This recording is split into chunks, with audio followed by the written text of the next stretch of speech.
کوئی کہیں سے ہجرت کر کے آتا ہے تو اس کی کوئی ریزن ہوتی ہے نا. ہمارے باپ دادا ہندوستان سے ہجرت کر کے آئے جب پاکستان بنا تو ہم پوچھتے ہیں کیوں آئے بھائی, وہیں رہتے. تو جواب کیا ملتا ہے بھائی, ایک ملک چاہیے تھا جس میں ہم اسلام کے مطابق آزادی کے ساتھ اپنی زندگی بسر کر سکیں. پھر جب ہمیں اسلام نہیں ملتا تو سوال پیدا ہوتا ہے پھر ہمیں اپنی زمینیں چھوڑنے کی, جائیدادیں چھوڑنے کی ضرورت کیا تھی. یہ ہوتا ہے نا سوال, بھئی ایک کام کیا اس کا آؤٹ پٹ نہیں نکل رہا تو سوال ہوتا ہے کہ وہ کام پھر غلط کیا گویا, کرنا ہی نہیں چاہیے تھا. تو یہ سوال تبھی اکثر یہ سوال اٹھایا جاتا ہے بھئی جب پاکستان اسلام کے نام پہ بنا تھا تو اسلام کیوں نہیں ہے, کیوں نہیں ہے. تو حکومت کے پاس ان چیزوں کا جواب نہیں ہوتا. اب اگر حکومت یہ جواب دے کہ اسلام کے نام پہ بنا ہی نہیں تھا تو یہ بھی غلط ہو جائے گا. اگر یہ جواب دے کہ بنا تو اسلام کے نام پہ تھا مگر غلطی ہو گئی تھی, اب ہم اس کو سیکولر بنانا چاہتے ہیں, تو یہ جواب صحیح ہوگا. واہ بھائی لاکھوں لوگ شہید ہو گئے, اب آپ کہہ رہے ہو کہ غلطی ہو گئی. وہ جیسے ہے نا, ایک آدمی نے ایسے اپنے بازو نا ایسے جیسے باڈی بلڈر ہوتے ہیں نا ایسے دکھائے اور کسی مشہور بلڈر کا نام لیا, کہا آئی ایم فلاں, کوئی بلڈر ہوگا بڑا. دوسرے نے کہا آئی ایم کوئی اس سے بڑے بلڈر کا نام لے لیا, آئی ایم اصل بلڈر نہیں کراٹے مین کا, آئی ایم بروس لی, ایک ایسے لات ہوا میں گھمائی. تو تیسرے نے ان دونوں کو ایک مکہ لگایا اور کہا کہ I am sorry, you are Bruce Lee, you are کچھ بھی لگا دیں اس کے آگے, اینڈ آئی ایم کیا ہوں, سوری. تو ایسے ہی لاکھوں لوگ شہید ہو گئے. ابھی پرسوں کسی نے بتایا کہ ان کے رشتہ دار جب 1948 میں مائیگریٹ کر کے آئے تھے 15-20 افراد میں صرف 2 زندہ بچے, باقی سب راستے میں ہندوؤں کے ہاتھوں شہید ہو گئے. بڑی قربانی ہے لوگوں کی پاکستان بنتے ہوئے. اب آپ اگر کہیں کہ بھائی اس میں اب جس اسلام کے لیے یہ قربانی دی گئی وہ اسلام کہاں ہے, تو گورنمنٹ کہتے ہیں آئی ایم سوری, یہ بھی یار سوری, ہم سے غلطی ہو گئی, نہیں بنانا چاہیے تھا. تو یہ جواب درست ہوگا بھائی, غلط ہوگا. تو اسی طرح جب اللہ نے آدم علیہ السلام کو جنت سے دنیا میں بھیجا, اس مکھی کو کوئی کنٹرول کرے یار, یہ رفیع بھائی آپ کے علاوہ کوئی کنٹرول نہیں کر سکتا اس کو. تو جب آدم علیہ السلام دنیا میں ایک دفعہ ہمارے حضرت بیان فرما رہے تھے, ہمارے شیخ مفتی رشید احمد صاحب, وہ تو بے انتہا نفیس تھے. ان کے گھر میں تو مکھی کا سوال ہی پیدا نہیں ہوتا. بیان شروع کیا تو مسلسل ایک مکھی جو ہے نا وہ حضرت پہ عاشق ہو گئی, تو وہ کنٹرول نہیں آئی کسی سے. تو آدم علیہ السلام کو اللہ نے اس مٹی سے پیدا کر کے جنت میں رکھا. وہ جنت کہاں تھی یہ چیزیں ہمیں بتائی نہیں گئی ہیں, آسمانوں پہ تھی یا کوئی اور جہان تھا, واللہ اعلم. جو چیز جتنی بتائی گئی ہے ہم اس پر اتنا ایمان رکھتے ہیں. ان سے ایک غلطی ہوئی جنت سے, کبھی غلطی کے لفظ پہ توہین انبیاء کا کیس نہ بن جائے میرے خلاف. آج کل عشق رسول کا ایک یہی بہترین طریقہ ہے کہ الفاظ پکڑ پکڑ کے توہین کے فتوے لگاتے رہو. بہرحال آدم علیہ السلام سے اب تو غلطی ہو گئی, کیونکہ میں نے بول دیا نا غلطی ہوئی, تو رجوع کا آپشن بھی نہیں ہے, ٹھیک ہے. تو وہ اللہ نے منع کیا اس درخت سے مت کھاؤ, آدم علیہ السلام نے کھا لیا. اور کھایا کیوں, قرآن نے اس کی وجہ بیان کی ہے. شیطان حضرت آدم علیہ السلام کے پاس آیا اور کہا هل ادلک علی شجرۃ الخلد وملک لا یبلی, میں ایسے درخت کا پتہ نہ بتاؤں جسے کھانے کے بعد موت ختم ہو جائے گی, ہمیشہ جنت میں رہو گے. ابھی یہ جنت تو ہے لیکن موت بھی تو ہے نا. ویسے تو جنت میں موت نہیں ہے لیکن اس وقت تھی, اب نہیں ہے. اور ایسی حکومت ملے گی جو کبھی ختم نہیں ہوگی. تو آدم علیہ السلام کے سامنے شیطان نے حضرت آدم اور حوا دونوں کو بہکایا. جب میاں بیوی دونوں کا ویژن ایک ہو نا تو بات بنتی ہے. دونوں کی رائے الگ الگ ہو تو کوئی ایک کام بھی نہیں ہوتا گھر میں. غلطی پر دونوں جمع ہو جائیں تو غلطی ہوگی, نیکی پر جمع ہو جائے تو نیکی. میاں کچھ اور چاہ رہا ہے, بیگم کچھ اور چاہ رہی ہے, تو اس گھر میں نہ خیر پھیلے گی نہ شر, صرف اس میں پھڈے پھیلیں گے. سمجھ رہے ہیں, کسی ایک بات پہ جمع ہی نہیں ہوتے کہ اس کو کیا بنانا ہے, بچوں کو کیا بنانا ہے, اس پہ لڑ رہے ہوتے ہیں. وہ مولوی بنانے کے چکر میں ہوتا ہے, وہ اداکار بنانے کے چکر میں, دونوں کے جو ویژن ایک دوسرے کے بالکل اپوزٹ. تو اس سے بچہ نہ کوئی فنکار بنتا ہے اور نہ کوئی عالم بنتا ہے, وہ فسادی بن جاتا ہے بس.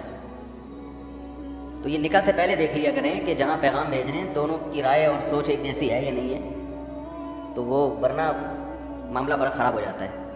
تو آدم علیہ السلام کے ساتھ شیطان نے حضرت حوا کو بھی سمجھایا۔ وہ شیطان ڈیڑھ ہوشیار، اس کو پتہ تھا کہ دونوں میں سے ایک کو سمجھایا، دوسرے کی سمجھ میں نہیں آیا تو بات بنے گی نہیں۔ مثلاً اماں حوا کہتی کہ نہیں کھانا، اللہ نے منع کیا درخت کھانے سے، آدم علیہ السلام کہتے کھانا ہے، تو دونوں میں جھگڑا ہوتا نا، درخت کھائے نہ کھائے جھگڑے کی وجہ سے جنت سے نکل جاتے ہیں۔ اللہ میاں کہتے کہ یہاں تو میں نے تم دونوں کو رکھا تھا آپس میں محبت کے لیے، اس پہ بھی تم لڑ رہے ہو، تو یہ تو جنت کا ماحول خراب ہو رہا ہے۔ اور درخت کھا کر تو توبہ کے ذریعے تلافی ممکن تھی، جب آپس میں جھگڑا ہوتا نا تو توبہ کر لیتے، مگر جھگڑا ختم، دنیا میں آنے کے بعد پھر جھگڑا کر رہے ہوتے کہ تم نے مجھ سے جھگڑا کیا تھا جس کی وجہ سے اللہ نے ہمیں جنت سے نکالا۔ دیکھو شیطان نے جنت سے نکلوایا تو شیطان سے پھٹا ہو گیا قیامت تک کے لیے۔ اب اگر آدم علیہ السلام کہتے کھاؤ، اماں ہوا کہتی ہے نہیں کھاؤ، اور پھر کھا لیا جاتا تو اماں ہوا کہتی آپ کی وجہ سے جنت سے نکالا گیا ہے، تو وہ پھٹا قیامت تک چلتا، وہ ختم ہونے والا نہیں تھا۔ سب یہی کہہ رہے ہوتے، ہر عورت اپنی میاں پہ بلی ڈالتی۔ تو اللہ تعالیٰ نے کی حکمت تھی بہرحال اس میں کہ دونوں ایک رائے پہ جمع ہو گئے، بھائی کھانا ہے یا نہیں کھانا ہے، دونوں کی ایک رائے، اور شیطان نے دونوں کو ورغلایا اور کہا کہ میں ایسے درخت کا پتہ بتاتا ہوں کہ تم اسے کھا لو گے تو ہمیشہ زندہ رہو گے۔ انسان کی طبیعت ہے کہ جس چیز سے روکا جاتا ہے نا، اسی کا تجسس اس کے دماغ میں پیدا ہوتا ہے کہ یار کچھ تو ہے وہی ساری چیزیں۔ اب انسان یہ نہیں دیکھتا کہ اتنی طرح طرح کی نعمتیں، حلال لذتیں اللہ نے حلال کی، ایک چیز کو کہہ دیا تو اسی کے پاس جانے کی کیا ضرورت ہے۔ لیکن شیطان کا وار آپ دیکھو، شیطان اسی چیز کی رغبت دل میں ڈالتا ہے اور اس میں کچھ یعنی اس کو ایسا مزین کر کے پیش کرتا ہے کہ انسان کو لگتا ہے کہ اصل لذت تو اللہ نے رکھی ہی اس میں، حالانکہ ایسا ہوتا نہیں ہے۔ یعنی شیطان نے یہ دھوکے میں ڈال دیا کہ یہ ایسا درخت ہے جسے کھانے سے اس لیے روکا جا رہا ہے کہ ہمیشہ ہمیشہ جنت میں رہو گے، موت کا تصور ہی ختم ہو جائے گا۔ یہ گویا ایک ہوتا ہے نا آب حیات، یہ ثمرۂ حیات ہے، یعنی ایسا پھل ہے ثمرۂ حیات کے جسے کھانے سے زندگی ملتی ہے۔ آدم علیہ السلام شیطان کے ورغلانے میں آ گئے۔ انبیاء سے غلطی نہیں ہوتی، غلطی کا مطلب گناہ نہیں ہوتا، مگر ایک خطا انبیاء سے ہو سکتی ہے، وہ یہ کہ اجتہادی غلطی جسے کہا جاتا ہے۔ اور انبیاء کی جو اجتہادی غلطی ہے اللہ اس پہ بھی ان کو ایسے ہی پکڑتے ہیں جیسے کسی عام شخص کو حقیقی غلطی پر۔ تو علماء نے لکھا ہے کہ اس جنس کے بہت سارے درخت تھے۔ وہ درخت کیا تھا ہمیں نہیں پتا، وہ لوگوں نے کہا گندم تھا، اللہ ہی بہتر جانے کیا تھا۔ گندم کا تو ویسے بھی درخت ہوتا ہی نہیں ہے، لوگ بھی چھوڑتے ہیں تو دیکھتے نہیں ہیں کہ یہ بن بھی رہا ہے کہ نہیں بن رہا۔ گندم کا درخت تھا کہتے ہیں۔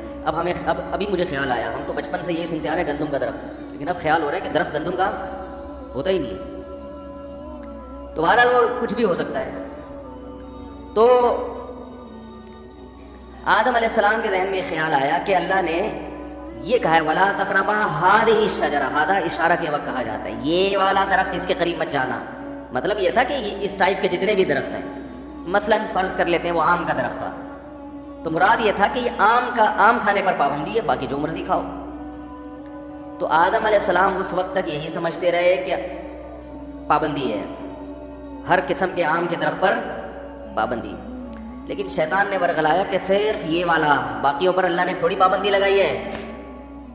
تو ان کے دل میں وسوسہ آ گیا کہ باقی کھا لو۔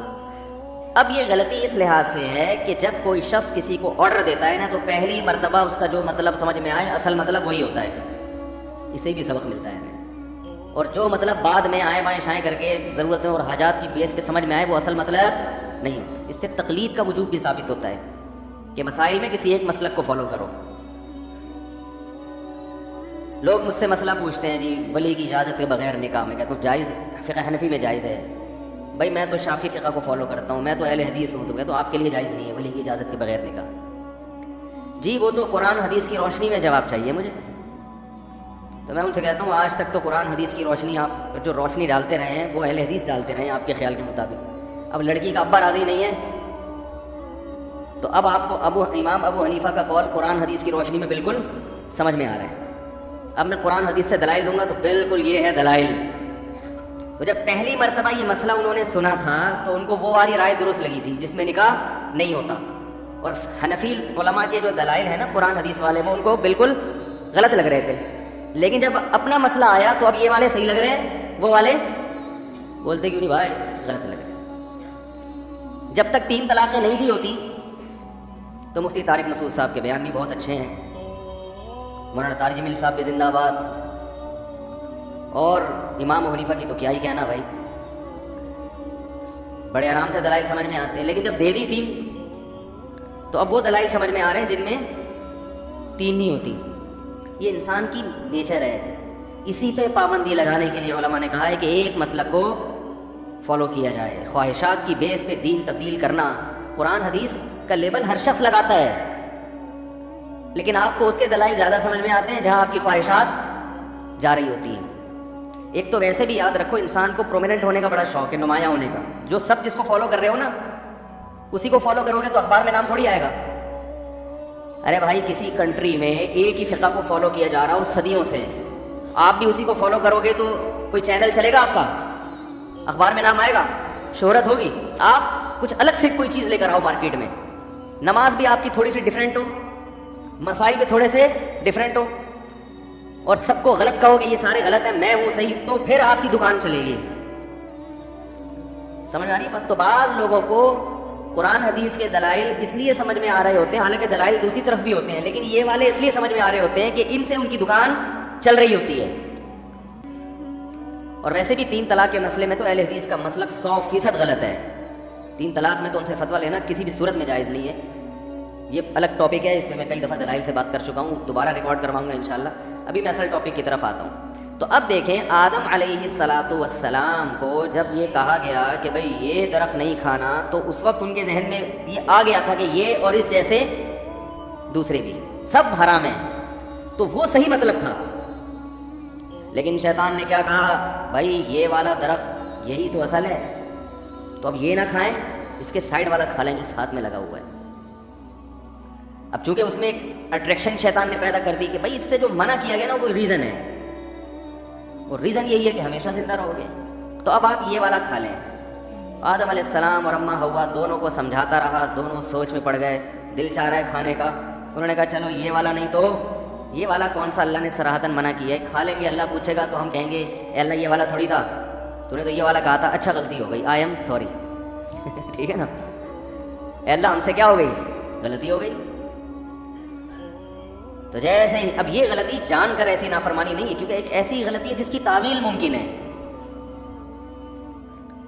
تو اب جیسے ہی کھایا ہے, قرآن کہتا ہے فَأَكَلَا مِنْهَا فَبَدَتْ لَهُمَا سَوْآتُهُمَا, سب سے پہلی سزا کیا ملی ہے, اللہ نے لباس چھین لیا.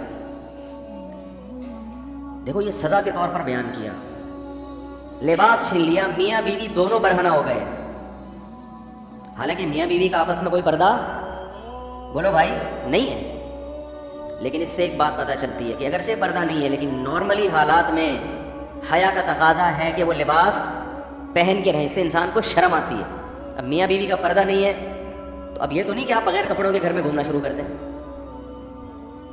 نارمل کنڈیشن میں بھی آپ ایسے ہی گھومتے رہیں, یہ حیا کے خلاف ہے. اسلام میں بہت بڑی سزا ہے کہ کوئی دیکھنے والا بھی نہیں ہے, پھر بھی لباس چھین لینا, بے لباس ہونا, یہ کیا ہے, سزا ہے. تو ان لوگوں کی عقل پہ ماتم کرو جو خود سے بغیر لباس کی زندگی گزارتے ہیں, جبکہ دیکھنے والے نامحرم بہت ہوتے ہیں. بہت مشکل ہے بھائی. وہ خواتین جو بے لباس ہو کے زندگی گزارتی ہیں, اور صرف شوہر نہیں, ان پہ نامحرم مردوں کی بھی بہت نظریں پڑ رہی ہوتی ہیں, تو وہ کتنی بے عقلی ہے, ان کی حیا کیسی ختم ہو چکی ہے کہ جو چیز سزا تھی وہ اس کو انٹرٹینمنٹ سمجھ رہے ہیں. تو لباس انسان کی زینت ہے, بے لباس ہونا یہ فطرت کے, بول لو نا بھائی کیا جا رہا ہے, فطرت کے خلاف ہے, یہ سزا ہے کپڑے چھین لینا. لیکن آپ گوروں کو دیکھو بغیر کپڑوں کے بھی کوئی ان پہ صحت پہ اثر نہیں پڑتا. ہم ازبکستان میں سوئمنگ کر رہے تھے, ایک گورا بھی نہا رہا تھا, رشیا کا گورا تھا, ہمیں نہیں پتا تھا, الحمدللہ اللہ کا بڑا فضل ہے, ہمیں نہیں پتا تھا, ہم نہاتے رہے, اکیلا وہ اور باقی ہم سب پاکستانی. تھوڑی دیر میں جب وہ نکل کے گیا ہے تو پتہ یہ چلا کہ کیا پتہ بتاؤں آپ کو میں ہم نے کہا پہلی دفعہ ہم نے ایسا منظر دیکھا تھا، بالکل ایسے نکلا ہے، اور لڑکوں نے کہا ایک دم وہ یہ کیا ہو گیا، ایک دم بوکھلا گیا نا، یہ کیا ہے بھائی، کچھ بھی نہیں، اور اس کو کوئی شرم بھی نہیں آ رہی، ایسے چلتا ہوا جا رہا ہے۔ ہم نے کہا یہ ہے ترقی۔ ترقی کی ڈیفینیشن سمجھ میں آئی؟ ہم تھے پسماندہ کنٹری کے، آدھے کپڑے تو ہم نے کم از کم گھٹنے اور ناف تک تو لباس ڈھانپا ہوا تھا نا، اور کچھ جو زیادہ شرمیلے تھے وہ ٹی شرٹ پہنی ہوئی تھی انہوں نے، ان کو چانپے دکھاتے ہوئے بھی شرم آ رہی تھی اپنی۔ تو میں نے کہا یار یہ ترقی کا معیار بن چکا ہے کہ جتنے کپڑوں میں ہوگا اتنا غریب اور پسماندہ سمجھا جائے گا، تھرڈ کلاس کنٹری سے آیا ہوا، اور جتنا کلاتھ لیس ہوگا نا جتنا کپڑوں سے پاک ہوگا اتنا زیادہ ترقی پہ۔ روس تو ترقی یافتہ ملک ہے نا، رشیا کا تھا وہ بندہ، کیونکہ ہمیں تو پھر انکوائری تھی، ہم نے کہا یہ کون سے کنٹری کا ہے بھائی، کس کنٹری میں اتنی آزادی ہے؟ تو یہ ترقی یافتہ ممالک ہیں بھائی۔ اللہ تو بتا رہے ہیں کہ تمہارے دادا آدم اور حوا کو سب سے پہلے جو سزا ملی ہے وہ کیا ہے؟ ان کا لباس ان سے چھینا گیا۔ وَطَفِقَا يَخْصِفَانِ عَلَيْهِمَا مِنْ وَرَقِ الْجَنَّةِ، اور قرآن کے الفاظ دیکھو، فوراً جنت کے درختوں کے پتے توڑ کر اپنے جسم کو ڈھانپنے لگے۔ شرم آ رہی تھی، ایک دوسرے سے حیا آ رہی تھی کہ سب سے پہلا کام یہ کرو کہ اپنے جسم کو ڈھانپو۔ تو یہ ننگا پن جو آج کل عورتوں میں آ رہا ہے، مردوں میں آ رہا ہے، چڈے پہن پہن کے گھوم رہے ہیں، یہ کوئی تہذیب نہیں ہے میرے بھائی، یہ سزا ہے، یہ تہذیب نہیں ہے۔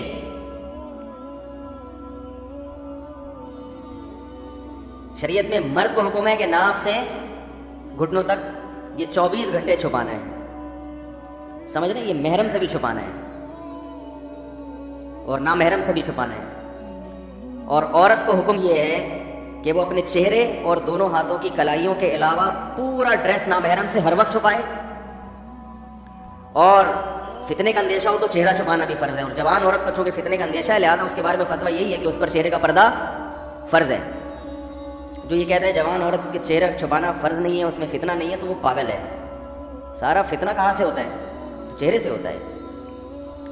تو یہ اسلام کا ایک بنایا ہوا نظام ہے، کرنا پڑے گا۔ اور اسی طرح جو خواتین گھر میں رہتی ہیں جہاں سب محرم ہوں تو ٹھیک ہے، وہاں چہرہ بھی کھول سکتی ہیں، کلائیاں بھی کھول سکتی ہیں، لیکن کھول سکنے کا مطلب یہ نہیں کہ کھولیں، پراپر ڈریس یہی ہے کہ پورا جسم پہ لباس ہو۔ آج کل مسئلہ یہ ہے کہ نئے لوگ جو علم حاصل کرتے ہیں نا، علم میں عمق اور گہرائی نہیں ہوتی، بس وہ قرآن اور حدیث کی ظاہری نصوص کو دیکھ کر فتوے لگاتے ہیں۔ دیکھیں اللہ تعالیٰ نے مرد کو حکم دیا ناف سے لے کے گھٹنے تک ڈھانکنا ضروری ہے، تو اب اس کا یہ مطلب ہے کہ آپ یہاں، میں یہاں بنیان پہن کے آ جاؤں ہے بھائی، یا آپ گھر میں بس ناف سے گھٹنوں تک کی ایک چادر باندھیں اور اوپر چاپیں واپیں پسلیاں وسلیاں وہ ساری دنیا دیکھ رہی ہو، یہ اچھا لگے گا؟ بھائی شریعت نے ایک آخری حد بیان کی ہے کہ یہاں سے یہاں تک تو ہے ہی، اس کے علاوہ جتنا لباس پہنو گے اس میں تمہاری زینت اور حیا کے زیادہ قریب ہے، وہ پسندیدہ ہے، شریعت اس پہ آپ کی تعریف کرتی ہے۔ اسی طرح یاد رکھیں عورت کا جو ڈریس ہے وہ محرم یعنی اپنے بھائی اور باپ کے سامنے کلائیاں کھول سکتی ہے، پنڈلیاں کھول سکتی ہے، گردن کھول سکتی ہے، سر کے بال کھول سکتی ہے، یہ گنجائش دی ہے شریعت نے، ترغیب نہیں ہے۔ گنجائش اس لیے کہ لا تو قیامت تک کے لیے بنتا ہے نا، ترغیب یہی ہے کہ بھائی پراپر ڈریس میں رہے، جب باپ آئے جوان بیٹی کے سامنے تو بیٹی کو چاہیے کہ سر پہ بولو نا بھائی چادر لے لے، چاہیے، ترغیب ہے اس کی، یہ پراپر ڈریس ہے مسلمان عورت کا۔ عرب کنٹریز میں خواتین کے ڈریس ایسے ہو گئے ہیں کہ الامان والحفیظ، اور جب ان سے کہا جاتا ہے کہ یہ کیسا ڈریس ہے، اتنی فٹنگ کے کپڑے اور یہ کلائیاں کھلی ہوئی ہیں اور ہاف سلیو بلکہ سلیو لیس کپڑے پہنے ہوئے ہیں، تو کہتی ہیں بھائی سے پردہ کہاں ہے، قرآن حدیث میں دکھاؤ۔ بھائی بھائی کے سامنے پورے بازو کا چھپانا فرض ہے، قرآن حدیث میں کہاں ہے؟ تو میں ان سے سوال پوچھتا ہوں قرآن حدیث سے دکھاؤ کسی ایک صحابیہ نے یہ ڈریس پہنا ہو، تو جواب ملتا ہے کہ وہ ان کا کلچر ہے۔ یہ مغربی یلغار ہے، جب حیا ختم ہو گئی نا معاشرے میں حیا ختم ہو گئی تو قرآن حدیث کی تشریحات کے اصول بھی بولو بھائی چینج ہو گئے۔ تو یہ بالکل ایسے ہی ہے جیسے جب کوئی یہ دلیل دیا کرے نا کہ بھئی یہ سلیو لیس کپڑے پہن کے بھائی کے سامنے آنا جائز ہے کیونکہ بازوؤں کا بھائی سے پردہ نہیں ہے، تو ان سے بولا کریں کہ بھائی کو بھی چاہیے کہ وہ چٹی میں آپ کے سامنے آ کے بیٹھا کرے، کیونکہ وہ اس پر بھی یہ جو اوپر کی باڈی ہے اس کا پردہ فرض نہیں ہے. کبھی مجبوری میں نہا دھو کے آدمی باہر نکلا تو چلو ٹھیک ہے, لیکن نارملی کوئی مرد ایسا نہیں کرتا. ابھی الگ بات ہے مرد پراپر ڈریس پہن رہا ہے اور اس کے لیے اس کو قرآن و حدیث سے دلیل نہیں چاہیے. عورت آدھے کپڑے پہن رہی ہے اور دلیل میں قرآن و سنت کا حوالہ پیش کر رہی ہے. اس کا مطلب ہے کہ یہ قرآن و سنت نہیں ہے, اپنی خواہشات ہے جس پر, اور حیا بے حیائی ہے, بے شرمی ہے, جس پر لیبل کس کا لگایا جا رہا ہے, قرآن و سنت کا. اس کی میں ایک مثال دیتا ہوں, اس سے بات سمجھ میں آئے گی. بعض خواتین یہ دلیل دیتی ہے کہ عورت کے لیے بال کٹوانا جائز ہے. دلیل حدیث, رسول اللہ صلی اللہ علیہ وسلم کا جب انتقال ہوا تو امہات المومنین نے اپنے بال چھوٹے کرا لیے آپ صلی اللہ علیہ وسلم کی وفات کے بعد. تو جب امہات المومنین کے لیے بال چھوٹے کرانا جائز ہے اور کسی نے اس پر انکار نہیں کیا, تو آج خواتین بال چھوٹے کیوں نہیں کرا سکتی؟ دلیل سمجھ میں آئی ہے بھائی؟ آ رہی ہے سمجھ میں دلیل؟ یہ دلیل غلط ہے. آج خواتین جو بال چھوٹے کرواتی ہیں زینت پیدا کرنے کے لیے, شو مارنے کے لیے. امہات المومنین نے شو ختم کرنے کے لیے بال چھوٹے کروائے ہیں, زینت کو ختم کرنے کے لیے, کہ جس کے سامنے بن سورا کرتی تھی محمد صلی اللہ علیہ وسلم, جب ان کا انتقال ہو گیا اور اب ہمیں مزید نکاح کی اجازت بھی نہیں ہے, تو اب زینت کا دروازہ بند. اب کس کو دکھائے لمبے بال؟ تو لمبے بالوں میں عورت کی زینت ہے.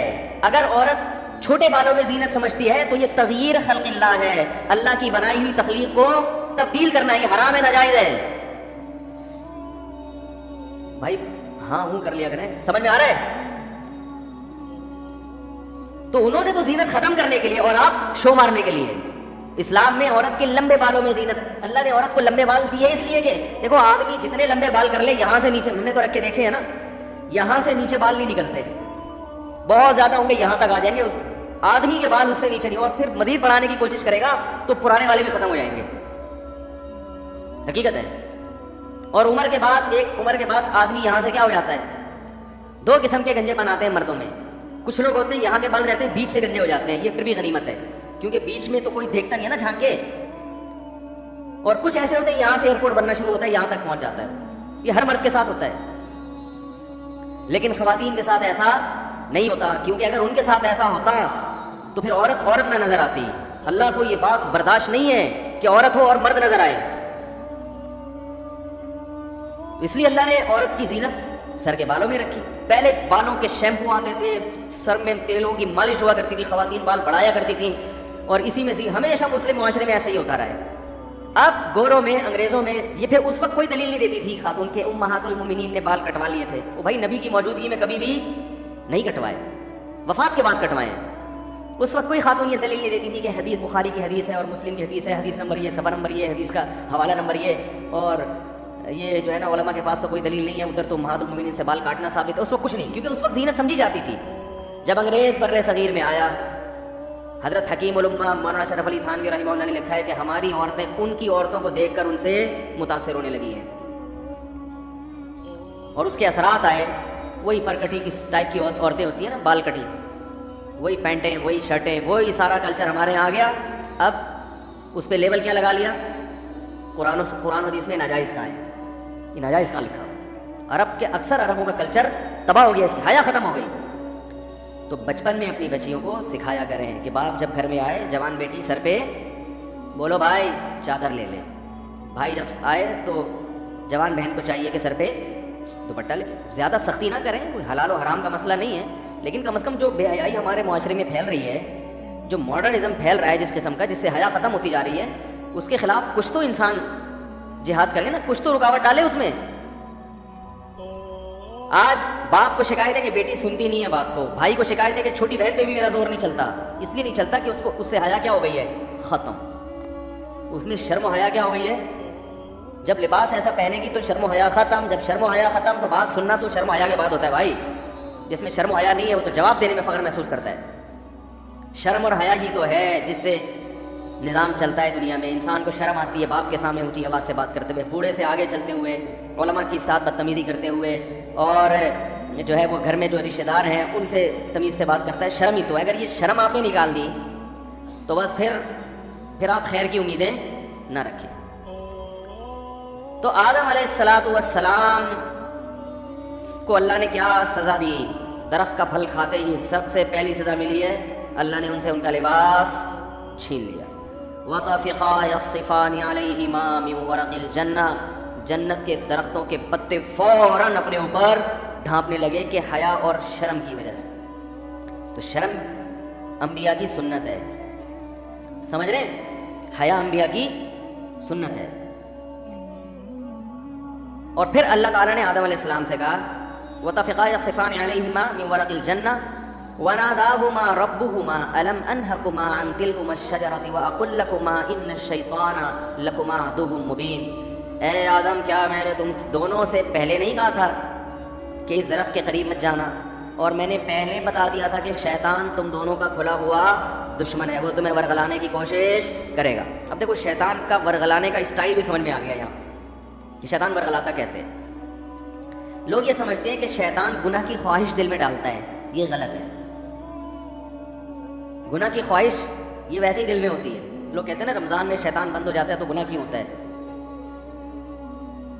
تو گناہ کی جو خواہش ہے نا، یہ شیطان، بڑی پیاری بات کیا علماء نے کہ شیطان کو اللہ نے حکم دیا تھا آدم علیہ السلام کو سجدہ کرو، شیطان نے نہیں کیا، تو شیطان کو کس شیطان نے ورگلایا تھا؟ کیا ہو گیا بھائی؟ شیطان کو کسی شیطان نے بولا تھا کہ سجدہ نہیں کرو، یہ مٹی سے بنا اور تمہاری ویلیو گر جائے گی، تم آگ سے بنے ہوئے تم مٹی کو سجدہ کرو گے تو تمہاری ویلیو ختم ہو جائے گی. یہ پٹیاں کس نے بنائی تھی؟ کوئی اور شیطان تھوڑی تھا. شیطان کی اپنے ذات میں حسد اور جیلسی. تو انسان دو وجہ سے گناہ کرتا ہے. ایک تو یہ کہ اس کے دل میں خواہشات پوری کرنے کی چاہت اللہ نے ویسے ہی رکھی ہے. بھائی فرشتوں میں خواہشات ہوتی ہیں؟ نہیں ہوتی. فرشتوں میں نہ روٹی کی خواہش نہ کوئی اور خواہش. تو اللہ نے انسانوں میں رکھی ہوئی ہیں. روٹی بھی چاہیے، صحت بھی چاہیے، گھر بھی چاہیے، گاڑی بھی چاہیے، عزت بھی چاہیے، بہت ساری چیزیں چاہیے کر کے وہ ایک طویل فہرست بنائی ہوئی اس نے. سر پہ بال بھی چاہیے، یہ بھی ضروری ہے. آج کل کیا ہمیشہ سے چاہیے. لیکن میں ان لوگوں سے کہتا ہوں کہ جو سر کے بال کٹا کے یہ سمجھتے ہیں کہ ہم اللہ کو راضی کر رہے ہیں، کم از کم یہ الزام اللہ پہ مت لگاؤ، ٹھیک ہے نا؟ بال کٹائیں، بعض لوگوں پہ ٹرین اچھی لگتی ہے لیکن اس کو سنت نہ سمجھیں. تو انسان کی طبیعت ایسی ہے کہ وہ خواہشات کی طرف مائل ہوتا ہے، اس کی فطرت ہے. وہ تو شیطان نہ بھی کہے تو مائل ہوتا ہے. دیکھو جب روزہ رکھتے ہیں تو ہمارا پانی پینے کا دل چاہتا ہے کہ نہیں چاہتا ہے پیاس میں؟ تو یہ شیطان سمجھا رہا کہ پانی پیو؟ بولے نا بھائی، وہ تو میڈیکل سائنس یہی کہتی ہے کہ جب پیاس لگے گی تو پانی پینے کا دل چاہے گا، تبھی تو روزے کا ثواب ملے گا. بھوک لگے گی تو روٹی کھانے کا دل چاہے گا. ہاں، اب مسلمان یہ دیکھتا ہے بھائی اللہ کی طرف سے اجازت ہے تو کھا لو، اجازت نہیں ہے تو نہیں کھاؤ. اب روزہ ہے تو اللہ کی طرف سے اجازت نہیں ہے. بعض دفعہ اللہ کی طرف سے کھانے کا حکم ہوتا ہے. کسی ایسے شخص نے نفلی روزہ آپ نے رکھا ہوا ہے، دعوت کر لی جو آپ کے بڑوں میں سے ہے، قریبی رشتہ داروں میں سے ہے، آپ اس کی دعوت اٹینڈ نہیں کریں گے تو وہ ناراض ہونے کا خطرہ ہے. تو پھر شریعت کا حکم کیا ہے؟ یہاں روزہ توڑ دو، روزہ توڑ کے اس کی دعوت کھا لو. پھر فقہا کا اختلاف ہے، بعض کہتے ہیں کہ بعد میں قضا کرے، بعض کہتے ہیں نہیں کرے. امام حنیفہ کے نزدیک بعد میں قضا کرنا ضروری ہے. تو یہاں کھانا کیا بن گیا؟ حالانکہ اس وقت دل چاہ رہا ہوتا ہے کہ نہیں کھائے، کیونکہ اتنی مشکل سے دوپہر تک کا روزہ آپ نے برداشت کر لیا، صبح کی چائے چھوڑ دی، گٹکا بھی نہیں کھایا، صبح پان بھی نہیں کھایا، اتنی قربانیاں دے کے 12-1 بجے تک آپ پہنچے اور دعوت آ گئی، اور ایسی کی دعوت آئی جو آپ کے چچا لگتے ہیں رشتے میں اور بڑے قریبی ہیں. اب وہ ناراض ہو جائیں گے کہ یار آج ہی روزہ رکھنا تھا، میرے بچے کا ولیمہ ہے، آج ہی روزہ رکھنا تھا. تو بہتر کیا ہے کہ آپ روزہ، حالانکہ یہاں دل چاہ رہا ہوتا کہ نہیں توڑو، کیونکہ فقہ حنفی میں تو بعد میں قضا کرنی پڑے گی نا اس کو. یا تو چلو بالکل ہی غریبی میں معاف ہو رہا ہوتا، یہ تو بعد میں کون قضا کرے گا یار، آج رکھ لیا.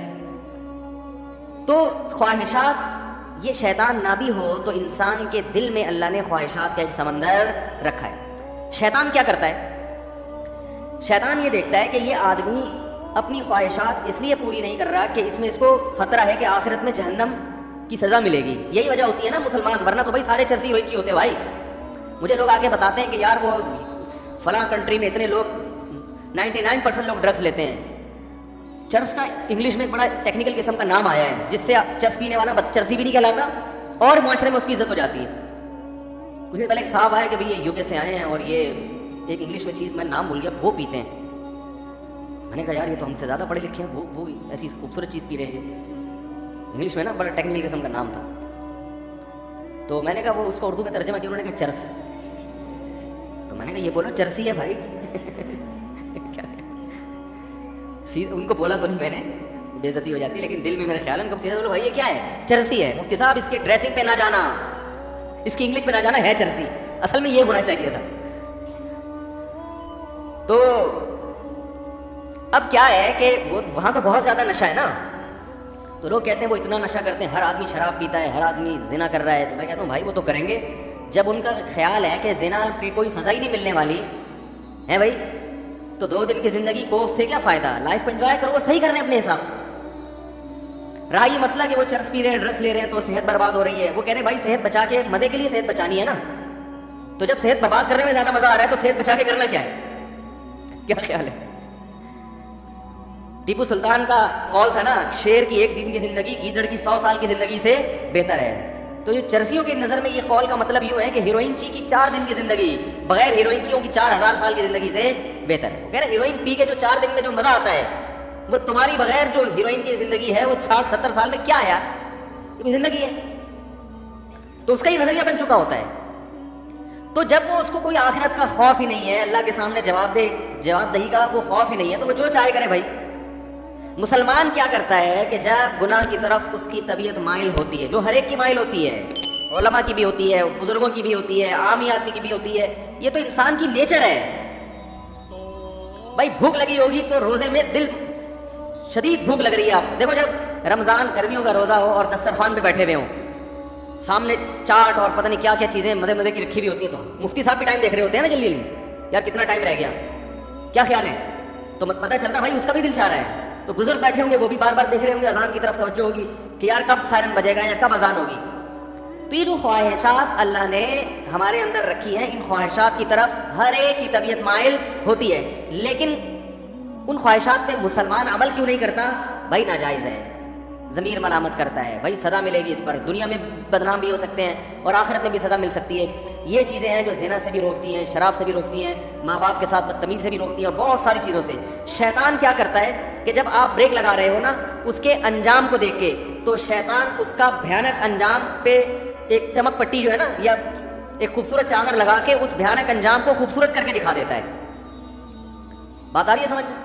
شراب پینے والا جو پہلی دفعہ شراب پیتا ہے تو اسے پتا ہوتا ہے کہ یہ غلط ہے, تبھی وہ کبھی اپنی اولاد کے لیے شراب کو پسند نہیں کرے گا کہ میرے بچے بھی شرابی ہوں, میری بیگم بھی شراب پیتی ہو, میرے ابا بھی پیتے ہو, میری اماں بھی پیتی, وہ کہے گا میں ہی پیوں باقی میرے رشتے داروں میں کوئی نہ پیے.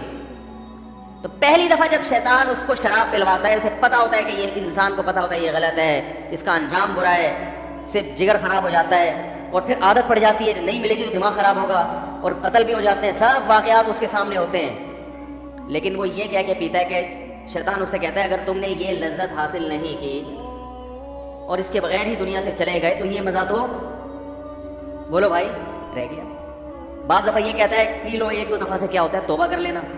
بعض دفعہ یہ کہتا ہے تمہاری ٹینشنیں اتنی ہیں کہ شراب کا جو نقصان ہے وہ نقصان اتنا زیادہ نہیں ہے جتنا یہ ٹینشن تمہیں نقصان دے رہی ہے, تو علاج کے طور پر پی لو, یہ ٹینشن تو ختم ہوگی نا. بھائی لوگوں کو غم ہوتا ہے نا, اسٹریس میں آتے ہیں, کوئی بھاگ گئی, کوئی منگنی ٹوٹ گئی, کہیں جاب لیس ہو گئے, درجنوں قسم کے مسائل دنیا میں لوگوں کے ساتھ چل رہے ہیں. تو اب وہ اسٹریس ہوتی ہے, ٹینشن کو چائے سے ختم نہیں ہوتی, وہ کافی سے ختم نہیں ہو رہی, تو کہتے ہیں یار تھوڑا سا پی لیتے ہیں دماغ کیا ہو جائے گا ریلیکس, وہ ٹینشن بھول جائیں گے. تو یہ شیطان یہ کیا کرتا ہے, وَزَيَّنَ لَهُمُ الشَّيْطَانُ أَعْمَالَهُمْ. شیطان, قرآن کہتا ہے کہ شیطان کسی برائی میں جو بدبو ہے نا اور جو گندگی ہے اس کو ہٹا کے اس کو مزین کر دیتا ہے. زینت کسے کہتے ہیں؟ زینت کہتے ہیں نا کوئی مزین کا مطلب یہ نہیں کہ یہ چیز واقعی اچھی ہے یا نہیں ہے, میک اپ اچھا ہے اس کو زینت کہتے ہیں. بھائی زینت اوپر کی چیز ہے نا, خواتین جو بیوٹی پارلر میں جا کے بنتی ہیں تو کیا اندر سے تھوڑی چینج ہو جاتی ہیں, جو بدصورت ہے وہ بدصورت ہی رہتی ہے, جو خوبصورت ہے وہ خوبصورت, لیکن بدصورت کو ڈسٹیمپر کر کے خوبصورت بنا دیا. دیکھنے میں بیوٹی پارلر والوں کی کوشش ہوتی ہے کہ دیکھنے میں اچھی لگے. دولہا بھی آج کل بیوٹی پارلر جا رہے ہیں تو اس کا مقصد کیا ہوتا ہے, دیکھنے میں کیسا لگے. تو زینت کا تعلق دیکھنے سے ہے کہ دیکھنے والوں کو اچھا لگے, حقیقت میں اندر سے اچھا ہو یا نہ ہو. کیونکہ اندر سے اچھا کرنا اس کے لیے بادام کھانے پڑیں گے روزانہ 1 پاؤ, پستے کھانے پڑیں گے, اور پھر ایکسرسائز, جاگنگ. کہتے ہیں یار 6 سال میں جا کے پھر بھی پتہ یقین نہیں ہے کہ لگے گی بھی نہیں لگیں, صحیح ہے نا. تو اس کا طریقہ یہ وقتی طور پہ بادام میں وٹامن ای ہوتا ہے, تو ایسا کوئی ڈسٹیمپر کر دو دیکھنے میں ای نظر آئے, دیکھنے میں لگے بھائی اسکن جو ہے وٹامن ای سے بھری ہوئی ہے. تو وہ وقتی طور پر کام چلایا, اس کے بعد پھر جو ہے شادی مادی ہو گئی اس کے بعد دوبارہ سے ویسے ہی پرانے جیسے تھے ویسے ہی نکل آئے.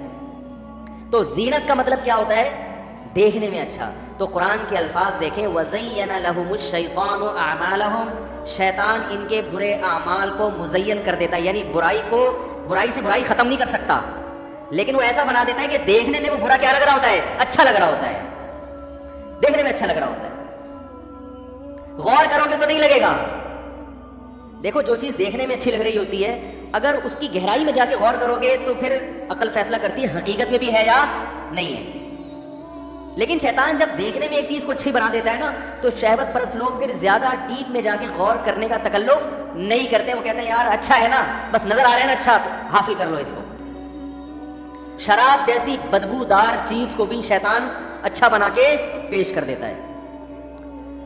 ہمارے ایک دوست ہیں یو ایس اے میں بہت زیادہ رہے ہیں, وہ ایک بات کہہ رہے تھے, انہوں نے کہا, ایک ورک شاپ کروا رہے تھے وہ, اس میں انہوں نے ایک بات بتائی. انہوں نے کہا یہ جو شرابی لوگ فلموں میں نظر آتے ہیں نا, حقیقت میں ایسے بولو بھائی نہیں ہوتے. انہوں نے کہا میں یو ایس اے کی پولیس میں رہا ہوں, تو فلموں میں جو شرابی کا وہ دکھایا جاتا ہے نا, وہ تو ایسا دکھایا جاتا ہے کہ ہر آدمی کا دل چاہتا ہے کاش میں بھی ایسا ہوتا. صحیح ہے نا. لیکن جو سچی مچی کے شرابی ہیں, ان کی جب پی کے نکلے ان کی کنڈیشن دیکھو تو انسان پناہ مانگتا ہے کہ یہ انسانیت کے لیے بدنما داغ نہیں ہے. اور یہ میں نے بھی جب میرے ملکوں میں سفر ہوئے تو اپنی آنکھوں سے دیکھا. ہم تھائی لینڈ میں کہیں جا رہے تھے تو اتوار کی رات تھی نا, اتوار کی رات کو وہ لوگ انجوائے, ہمارے ہاں دیکھو ویکینڈ کو انجوائے کرتے ہیں مدنی مسجد جا کے, چلو جی آج حاجی صاحب کا بیان سن کے آؤ. ایسا ہی ہوتا ہے نا, کتنا اچھا معاشرہ ہے ہمارا یہاں, 10 برائیوں کے باوجود. محرم کی 3 چھٹیاں آ رہی ہیں, سروزے میں نکل لو. محرم کی چھٹیوں میں نکلتے ہیں نا لوگ کہ جی ویسے تو ٹائم نہیں ملتا, تو چلو زیادہ سے زیادہ یہ ہوگا کہ ساحل پہ چلے جائیں گے. ہمارے ایک دوست تھے جرمنی میں, انہوں نے کوئی اپنی کہیں پنجاب کی نا فیملی کی ویڈیو کسی گورے کو دکھائی جو شادی میں ناچ رہے ہیں. تو ہم تو اسی پہ لاولا والا ہوتا پڑتے ہیں کہ بھائی ناچ رہے ہیں یار, کتنی بری بات ہے. تو گورے کو اس پہ ہو رہا تھا اتنے اچھے لوگ ہیں, کہہ رہے ہیں یہ شراب نہیں پی انہوں نے, یعنی گورے کا خیال یہ تھا یہ پی کے ناچ رہے ہیں. تو ہمارے وہ دوست میرا شاگرد تھا, اس نے کہا کہ ان میں سے ایک نے بھی پی نہیں ہے, اور یہ معاشرے کے لبرل ترین لوگ ہیں, صحیح ہے نا, جو مذہب سے بالکل دور ہیں, جن میں مرد بھی ناچ رہے ہیں عورتیں بھی ناچ رہی ہیں. تو گورے کو یہ نہیں تھا مخلوط ماحول, توبہ توبہ, یہ تو ان کی ڈکشنری سے ہی نکل چکی ہیں چیزیں. وہ یہ تھا, گورا پوچھ رہا تھا انہوں نے تو شراب پی لی ہوگی. تو انہوں نے کہا نہیں بھائی اتنے خراب نہیں ہے, بغیر پیے ناچ رہے ہیں. تو اس پہ اس گورے نے یہ اشکال کیا کہ یار یہ پیے بغیر اتنا خوش کیسے ہیں کہ ناچ رہے ہیں, یعنی بغیر پیے یہ خوشی سے ناچ رہے ہیں. کیونکہ اس کا خیال یہ تھا کہ غم بھلانے کے لیے پینا ضروری ہے, اور غم اتنے جب کسی کے ساتھ لگے ہوئے ہو تو وہ ناچ نہیں سکتا. اور یہ بھی لازمی ہے کہ ہر ایک کے ساتھ اتنے غم بھی لگے ہوئے ہیں. تو یہ سارے مقدمات اس نے خود فرض کیے. تو اس نے سوال یہ کیا کہ یار یہ بغیر پیے کیسے ناچ رہے ہیں, اتنے خوش کیسے نظر آ رہے ہیں. تو میں نے اس سے کہا, اس شاگرد سے, دوبارہ اس گورے سے ملاقات ہونا تو اس سے کہنا کہ آپ کو اس پر اشکال ہوتا ہے کہ یہ پیے بغیر اتنے خوش کیسے ہیں کہ ناچ رہے ہیں. تو کہنا کہ ایسا طبقہ بھی ہے جو ناچے بغیر خوش ہے, اس کو خوش رہنے کے لیے ناچنے کی ضرورت بھی نہیں ہے. سمجھ میں آ رہی ہے بات؟ کیونکہ یہ تو ان کے ہاں یہ تو تصور ہی نہیں ہے نا کہ بغیر ناچے نہ ڈرامے نہ فلمیں, ویسی مدنی مسجد جا کے خوش ہو رہے ہیں. ویکینڈ کو انجوائے کیسے کر رہے ہیں, محرم کی چھٹیوں میں سروزے کی جماعتیں اس پہ خوش ہیں, 4 مہینے کے لیے گئے ہوئے خوش ہو گئے. ان کی خوشی مصنوعی ہے, خوش ہونے کے لیے ان کو ناچنا پڑتا ہے. سمجھ میں آ رہی ہے بات؟ تو خیر جلدی سے موضوع سمیٹوں, یہ گھڑی بھی 7:45 بجا رہی ہے. اب دیکھو میں تو 12 گھنٹے اور کھینچ لیتا بیان. یہ تو شکر ہے مجھے پتہ چل گیا کہ یہ گھڑی کیا ہے, سامنے والی گھڑی خراب ہے, اس میں دیکھنا پڑے گا. تو آدم علیہ السلام, ہاں اللہ تعالیٰ نے ان کو جنت سے نکالا. تو قرآن کے الفاظ ہیں کہ شیطان کیا کرتا ہے, عمل کو مزین, برے عمل پہ خوبصورت جیسے کوئی گند پڑا ہوا ہو اس پہ آپ ایک ریشمی چادر ڈال کے سامنے رکھتے ہیں, تو دیکھنے میں لگے گا بھائی بڑی کوئی مرغوب ڈش ہے, اندر جاؤ گے گھسو گے تو پتہ چلے گا گند ہے. تو شیطان بھی پٹیاں پڑھاتا ہے, شرابی کو یہ سکھا دیتا ہے کہ بھائی دیکھو پی لے کے تھوڑا سا کیا ہوگا, سٹریس ختم ہو جائے گی, ہر وقت کی ٹینشن. تو یہ نہیں پتا بھائی صاحب تو نے جو اتنی ٹینشنیں پالی ہوئی ہیں ان میں سے ایک اور ٹینشن پال رہے تو 10 پہلے تھی, یہ ٹینشن ختم نہیں کرے گی, بلکہ ایک اور ٹینشن, اب ایک شراب کی ٹینشن بھی تمہارے ساتھ لگ گئی ہے. پہلے 10 غم تھے, 10 غم میں ایک جاب لیس ہونا, ایک بیگم کا قابو میں نہ آنا, اور عاملوں کا پیسے کھا جانا, صحیح ہے نا, گھر میں خون کے چھینٹے نظر آنا, سر پہ بال نہ اگنا, اور چھوٹے بھائی کے ساتھ